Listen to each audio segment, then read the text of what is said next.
Hello বন্ধুরা, আপনাদের জন্য নতুন একটা ভিডিও নিয়ে চলে এসেছি। তো আজকের ভিডিওতে এমন কিছু দেখাবো যেটা আপনারা কখনোই দেখোনি। তো এমন কি দেখাতে চলেছে ভিডিওটা দেখতে থাকো। আর এটা আমাদের বড়বেড়ি, এখানে অনেক মজার মজার জিনিস আছে, যেরকম কি ফটোশ্যুটের জন্য, খাওয়া দাওয়ার জন্য অনেক প্লেস আছে, অনেক রকমের। তো ভিডিওটা দেখতে থাকো, কি কি প্লেস আছে, কি কি আবহাওয়াটাও দেখো।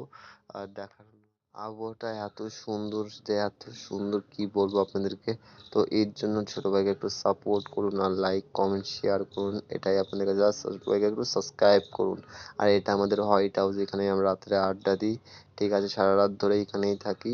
তো খুবই মজার বিষয়, আমরা এখানে জন্ম হয়েছি, এটাই আমাদের ভাগ্য। তো এরকম জিনিস দেখার জন্য ছোট ভাইকে একটু সাপোর্ট করতে হবে। আর এইখান দিয়ে ঢোকার রাস্তাও দেখাবো। তাহলে ঢোকার রাস্তাটা এই যে দেখতেই পাচ্ছেন, খুবই সুন্দর একটা ভিউ। ঢোকার সঙ্গে সঙ্গে এত সুন্দর একটা ভিউ। তো এখান দিয়ে আমাদের ঢালাই রাস্তা তৈরি আছে। তো ওই ঢালাই রাস্তায় মোটর সাইকেল বা কিছুতেই আসতে পারবেন, সাইকেল মোটর সাইকেল তিন চাকা দু চাকার ভিতর যে কোনো কিছুতেই আসতে পারবেন এই রাস্তায়। তো ভিডিও এখানে এসে দেখা যাচ্ছে নেক্সট ব্লগে। তো ছোট ভাইকে সাপোর্ট করার জন্য অনেক অনেক ধন্যবাদ সবাইকে।